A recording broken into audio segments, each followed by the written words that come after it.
Hi friends, అందరికీ నమస్కారం అండి. తెలంగాణ రాష్ట్ర వ్యాప్తంగా ఉన్నటువంటి ఆసరా, చేయూత, పెన్షన్ లబ్ధాలకు సంబంధించి ప్రభుత్వం నుంచి ఇప్పుడిప్పుడే ఇంపార్టెంట్ ఫ్లాష్ అప్డేట్ అయితే రావడం జరిగిందండి. తెలంగాణ రాష్ట్రంలో ఇప్పటికే పెన్షన్లు అనేది ఆల్రెడీ రిలీజ్ చేయడం అయితే జరిగింది కదా, నవంబర్ నెల పెన్షన్లు. తాజాగా వచ్చేసి మనకు ఏదైతే ఇప్పుడు డిసెంబర్ అనేది వచ్చేసింది, ఇప్పుడు పెన్షన్లకు సంబంధించి ఎప్పటి నుంచి అందించబోతున్నారు, కొత్త పెన్షన్లు ఇస్తారా ఇవ్వరా, పెంపు ఉంటుందా ఉండదా, ఇందుకు సంబంధించి చూసుకున్నట్లయితే ప్రభుత్వం నుంచి తాజాగా ఒక లేటెస్ట్ అప్డేట్ అయితే రావడం జరిగిందండి. సో ఆ వివరాలు ఏంటనేది కూడా వీడియోలో తెలుసుకునేటువంటి ప్రయత్నం అయితే చేద్దామండి. సో ముఖ్యంగా చిన్న అప్డేట్ అయితే వచ్చిందనమాట. మనకు బ్యాంక్ అకౌంట్లు ఉంటాయి, దాంతోపాటు డిపాజిట్ ఇట్లా చేస్తుంటాం కదా. అయితే భారత ఆర్థిక వ్యవస్థకు సంబంధించి ఆర్బీఐ సంచలన ప్రకటన చేసింది. ఎస్బీఐలో కానీ, హెచ్డిఎఫ్సిలో కానీ, ఐసిఐసిలో కానీ బ్యాంకులు ఈ మూల స్తంభాలు కాబట్టి ఇందులో డిపాజిట్ చేసిన ఫిక్స్డ్ డిపాజిట్లు ఈ బ్యాంకులు కలిగి ఉన్న వారికి ఎందుకంటే డబ్బంతా సేఫ్గా ఉంటుందని చెప్పేసి ఆర్బీఐ చెప్పడం జరిగిందనమాట ఖుద్దు. సో ఎందుకంటే ఆసరా పెన్షన్ ప్రజలందరికీ కూడా తెలియాలి కాబట్టి ఆర్బీఐ రూల్స్ ప్రకారం కామన్ ఈక్విటీ టైర్ 1 కింద ఎక్కువ నగదును అంటే క్యాపిటల్ ఫండ్ మెయింటైన్ చేయాలి. దీనివల్ల ఆర్థిక సంక్షోభాల సమయంలో బ్యాంక్ కార్యాలయాలు అకౌంట్ హోల్డర్ డబ్బుపై ప్రభావం చూపదు కాబట్టి అందుకే ఇవి డొమెస్టిక్ సిస్టమేటిక్లీ ఇంపార్టెంట్ బ్యాంకులుగా చెప్తున్నారనమాట. ఇవన్నీ గుర్తింపు పొందినట్లు చెప్తున్నారు. ఈ బ్యాంకులో ఉన్నటువంటి అకౌంట్లు కానీ ఏదైనా ఫిక్స్డ్ డిపాజిట్ చేసిన వారికి ఎలాంటి ఇబ్బంది లేదు, భరోసా ఇస్తున్నారు. మిగతా బ్యాంకులో ఉన్న వారికి అయితే ఈ మెయిన్గా 3 బ్యాంకులు అని చెప్పే ప్రయత్నం అయితే చేయడం అయితే జరిగిందనమాట. సో ఇక ముఖ్యంగా చూసుకున్నట్లయితే చేయూత, ఇందులో ప్రధానంగా చూసుకున్నట్లయితే ప్రభుత్వం అధికారంలోకి వచ్చి దాదాపు 2 సంవత్సరాలు అవుతుంది. ఇచ్చిన మాటలు నిలబెట్టుకున్నాం. ఇక ప్రయత్నంలో 2 ఏళ్ల పాలన గణాంకాలు ఇక ఏం చేశారు ఏందనేది విడుదల చేసే ప్రయత్నం చేశారు.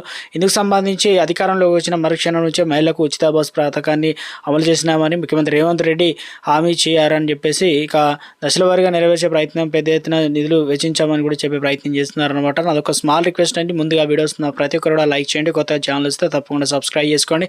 చూస్తున్నారు కానీ లైక్ చేయడం మర్చిపోతున్నారు, దయచేసి లైక్ చేయండి. వివరాలకి అయితే వెళ్ళిపోదామండి.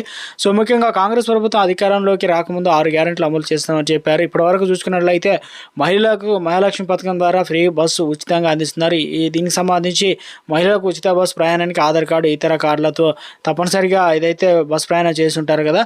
ఇప్పటివరకు చూసుకున్నట్లయితే 8,402 కోట్ల రూపాయలని ఖర్చు చేశామని, అదేవిధంగా 500 రూపాయల గ్యాస్ సిలిండర్ అయితే అందిస్తామని, సంవత్సరానికి 8-9 ఇలా అందిస్తున్నారు. చాలా మందికి సబ్సిడీ రాలేదంటున్నారు. ఇటీవల కాలం రిలీజ్ చేశారు కాబట్టి దీనికి సంబంధించి 700 కోట్ల మేర రిలీజ్ చేయడం జరిగిందనమాట. గుడ్ను చెప్పే ప్రయత్నం చేశారు. 200 యూనిట్ల లోపు ఉచిత విద్యుత్తును కూడా 3,438 కోట్లు అనేది ప్రభుత్వం ఖర్చు చేసినట్టు చెప్తున్నారు. ఇక తెలంగాణ రాష్ట్ర వ్యాప్తంగా ఇప్పటికే ఇందిరా మహిళలకు సంబంధించి 3,200 కోట్లు ఇలా ఖర్చు చేశామని చెప్పే ప్రయత్నం చేస్తున్నారనమాట. ఆరోగ్యశ్రీకి సంబంధించి మరో 3,000 కోట్ల రూపాయలు ఇలా వెచ్చించామని. అయితే చాలామంది ఎదురు చూస్తున్నట్లుగానే గతంలోనే ప్రభుత్వం అధికారంలోకి రాకముందు ప్రభుత్వం ఏదైతే మేము అధికారంలోకి వచ్చిన 3 నెలల్లోనే ఇచ్చిన ప్రతి హామీని నెరవేరుస్తామని, ఇందుకు సంబంధించి దాదాపు ఆసరా పెన్షన్లు ప్రభుత్వం ఇచ్చేదానికంటే 2,000 రూపాయలు అదనంగా ఇస్తామని చెప్పి ఇప్పుడు దాదాపు 2 సంవత్సరాలు అవుతుంది. అయినా కూడా ప్రభుత్వం ఇప్పటివరకు ఇక్కడైతే పెంచలేదన్నమాట. సో తాజాగా వచ్చేసి దీనికి సంబంధించి ప్రతి నెల కూడా 1,000 కోట్ల మేర ఖర్చు అవుతుంది. ఇక 43 నుంచి 44 లక్షల వరకు అయితే ఉన్నారు. ఇందులో ఆసరా పెన్షన్లు దాదాపు 5 లక్షల మంది అయితే ఉన్నారు. 4,016 రూపాయలు అయితే అందిస్తున్నారు కదా.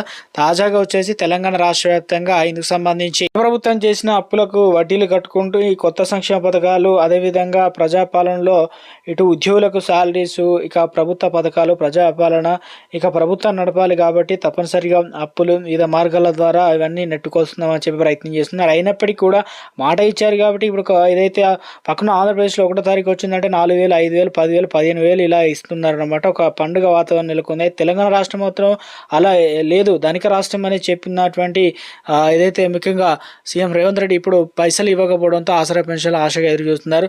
ఈ ఎన్నికల్లోనైనా తప్పనిసరిగా ఇవ్వాలని, లేదంటే తమ గోడు పట్టించుకునే వారే లేరనే విధంగా చెప్తున్నారు. సో మొత్తం మీద తెలంగాణ రాష్ట్ర వ్యాప్తంగా ఇప్పటికే ఏదైతే పాత వారిలో చాలామంది అనర్హులుగా ఉన్నట్టు చెప్తున్నారు. కాగ్ రిపోర్ట్ ప్రకారం దాదాపు 2 లక్షల నుంచి 3 లక్షలు, అది ఇండెప్త్గా పోయినట్లయితే రాష్ట్ర వ్యాప్తంగా మరో 10 లక్షల వరకు అయితే ఆసరా పెన్షన్ తొలగించే ఛాన్స్ అయితే ఉంది. ప్రస్తుతానికైతే ఇందులో ప్రధానంగా కొన్ని కారణాల వల్ల తొలగిస్తున్నారన్నమాట.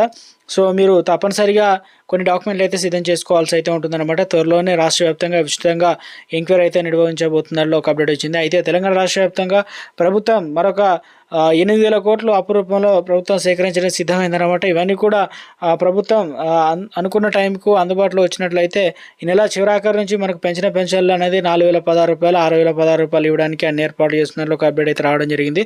సో ఆసరా పెన్షన్లకు సంబంధించి చాలామంది మాకు పెన్షన్ రావడం లేదని చెప్పేసి ప్రజాపాలన దరఖాస్తు చేసుకున్నారు. వారికి కూడా ఆల్రెడీ ఏదైతే సిస్టంలో ఎవరు అర్హులు ఏంటనేది కూడా గుర్తించారనమాట. త్వరలోనే వారికి కూడా గుడ్ న్యూస్ చెప్పబోతున్నట్లు ఇందుకు సంబంధించి అధికారికంగా ఒక లేటెస్ట్ అప్డేట్ అయితే రావడం జరిగిందండి.